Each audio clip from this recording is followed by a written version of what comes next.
Right, so when I last left you guys, I just finished talking your ear off. I was wearing the same hoodie, but different parking lot. Now I am on top of the Aria parking garage. See, there's Park MGM, there's New York back there, and City Center. What do you know? Cool. Really bright. Still really bright. Oh, by the way, guys, I got LASIK surgery, LASIK eye surgery. Guys, LASIK eye surgery. Everyone says it's going to be the best thing that you've ever done. Do it immediately. I'm going to have to concur and agree, and I'm glad that I got all those messages because it encouraged me a little bit. Thought about doing it for a long time. Got the LASIK eye surgery. Now I have the laser eyes, as they call them.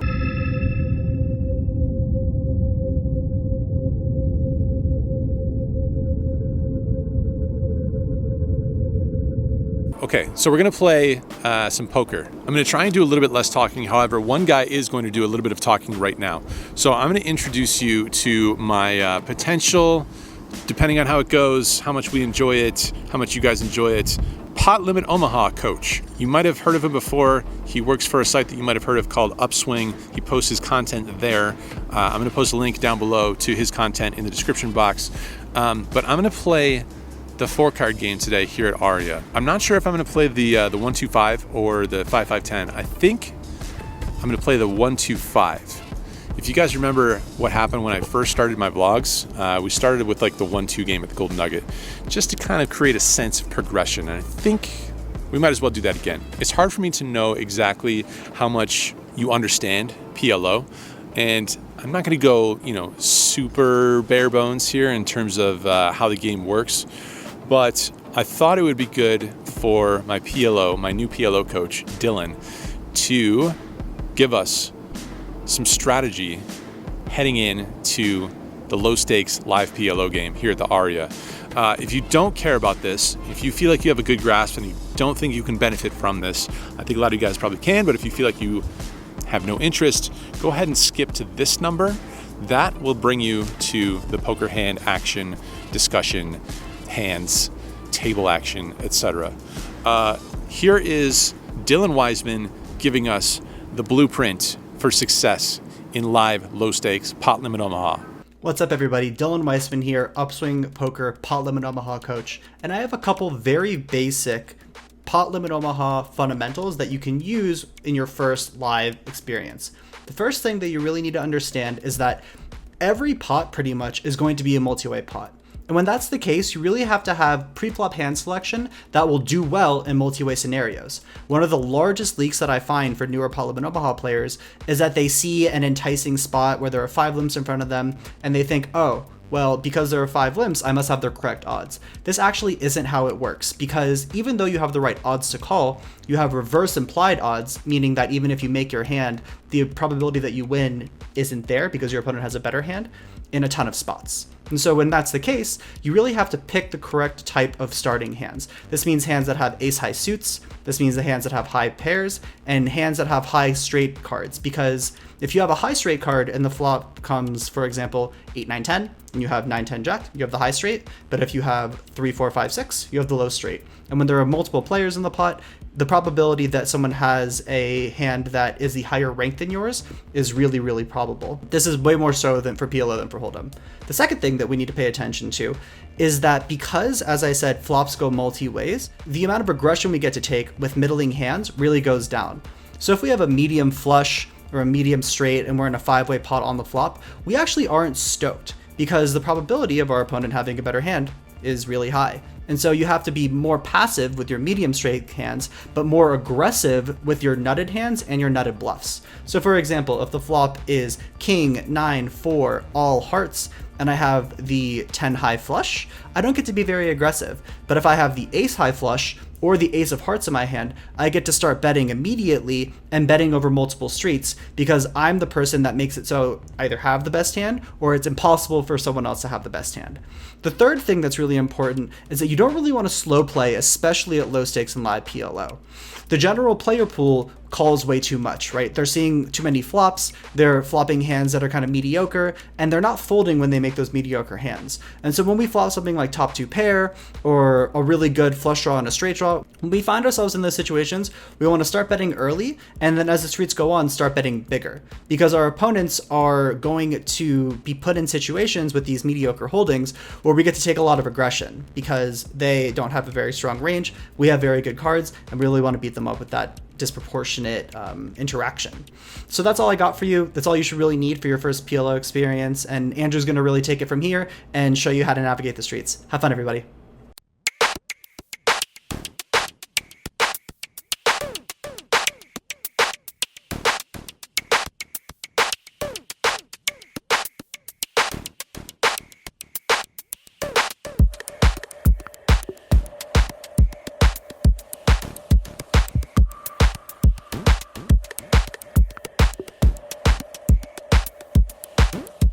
All right, so here is the drill. I just racked up all my chips. It's currently 9 o'clock, 9 p.m., and we started probably just a little bit before 5. So I played a little bit over 4 hours, a little bit over 4 hours. The plan, what I would like to do is have a chat with Mr. Dylan, run through a bunch of hands with him that I played, and get a bunch of feedback before I report back to you on these hands. So that's the plan. Having a chat with him tomorrow. I have a scheduled poker coaching session tomorrow. Believe it or not, this guy, poker vlogger. Talk more about it later, but I can say that the game was great.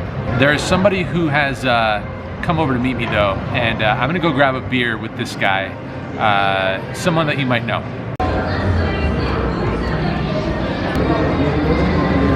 Oh, my man.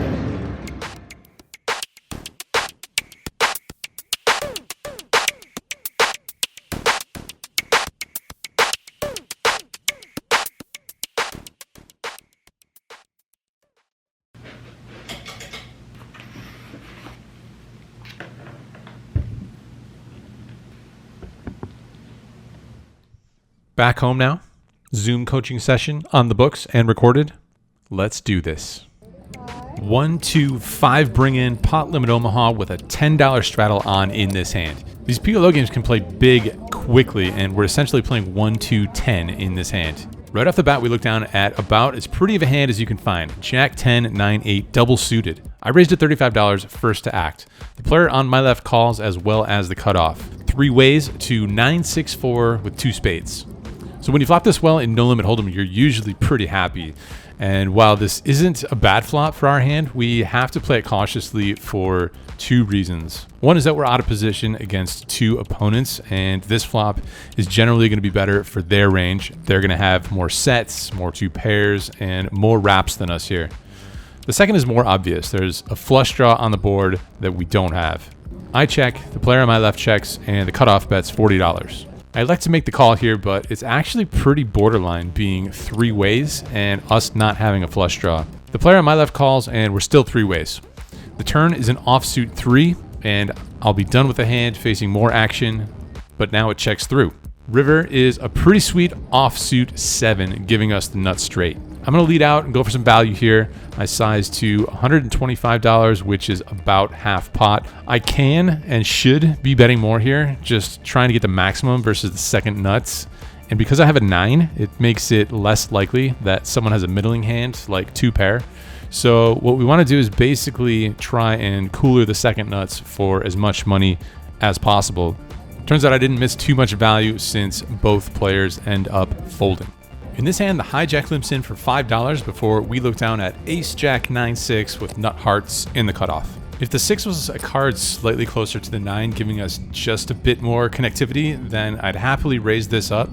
But with the gaps at the bottom of our hand, it leans more to an overlimp. The button isn't into this limping stuff and makes it $20 to go. The big blind and the hijack call, and we have an easy call going 4 ways to a flop. Again, we flop top pair of 9s, this time on a dry board. The big blind immediately leads out for a pot-sized bet, which makes me feel less great about the spot since he's repping a set or 2 pair. We can make a better 2 pair with any of our other cards, but we can't be sure he won't have a straight if we turn an ace or a 6. I actually decide to fold, not having as much visibility as I'd like on those turns. which Coach Dylan says is perfectly reasonable, but he gave me some extra food for thought. We can add the 4, the 5, and the 6 as like partial outs for us specifically. I guess the 6 brings us 2 pair, the 4 and the 5 as partial outs for us. Because if out of position checks, now they've literally just like highlighted the fact that they don't have a made hand. Right. And so we get to push equity with the ace and the 6 that are straight draw blockers. And so it's one of those spots where I think that it's pretty close between calling and folding. If you're not comfortable navigating later streets, you're completely fine to fold in this spot. So we can call and play some turns in position. If a 4 or a 5 comes and he slows down, we can go ahead and turn our hand into a bluff. This play didn't even occur to me in game, but I guess that's why I'm the student and he's the teacher. In this next hand, there's 1 or 2 limps before we look at Ace Jack 10 8 with middling flush cards. Once again, it's a hand that looks decent, but is just a bit lacking to put in our raising range. There's 3 main attributes we want in our raising hands. We want big pairs, high flush draws, and high straight draws.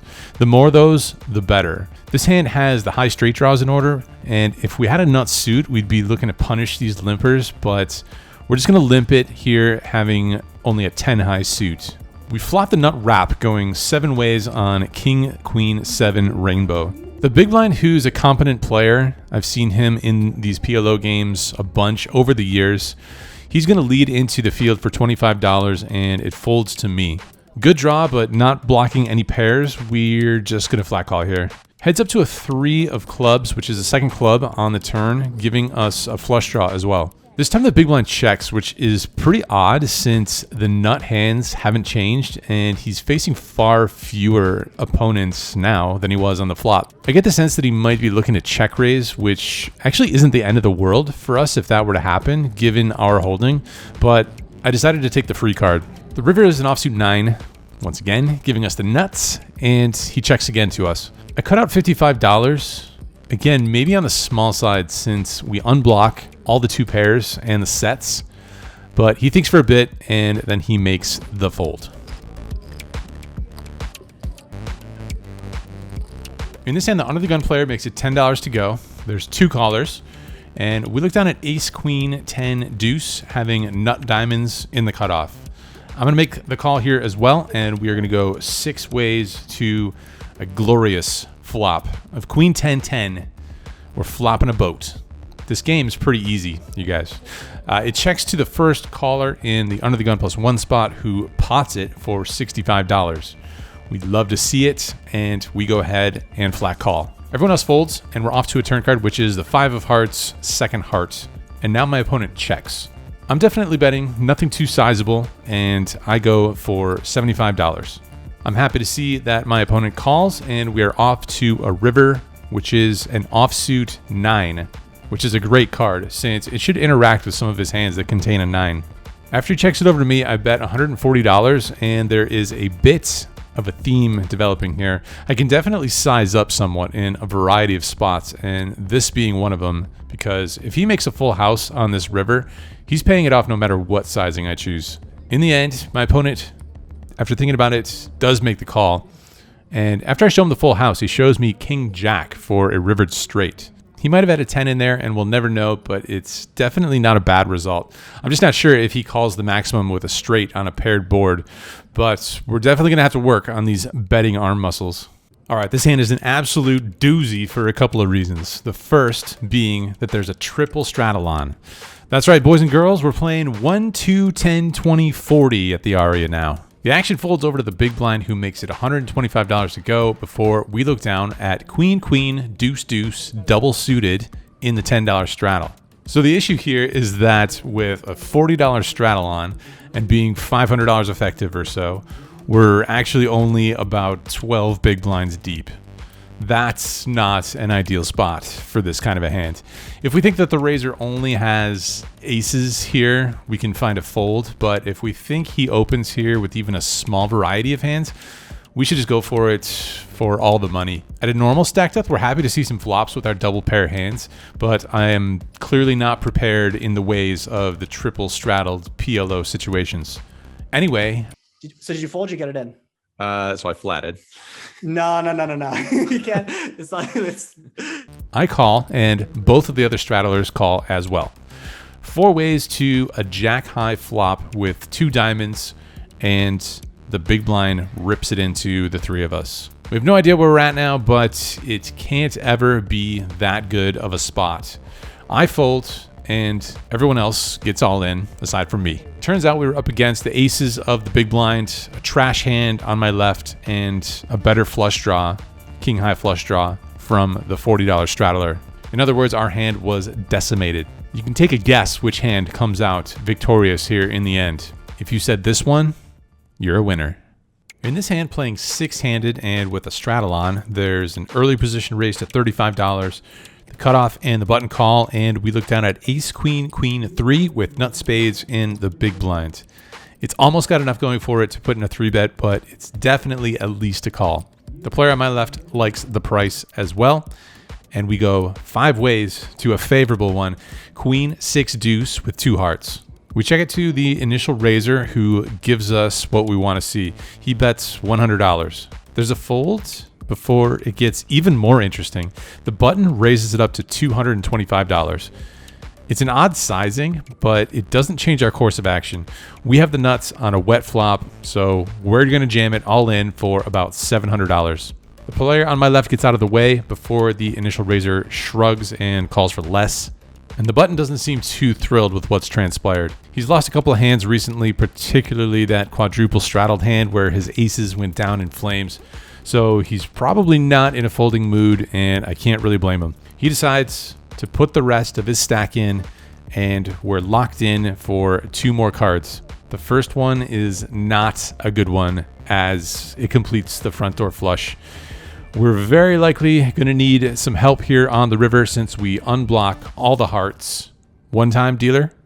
The dealer obliges, somehow finding a river board pair, which was super unlikely considering that the player on the button flopped bottom 2 pair to go along with his flush draw.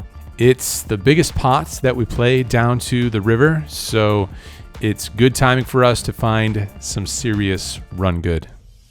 We get into this PLO game for $700, and we cash out for a little over $1,500, profiting $800 and feeling like there might be more PLO action to come in our near future.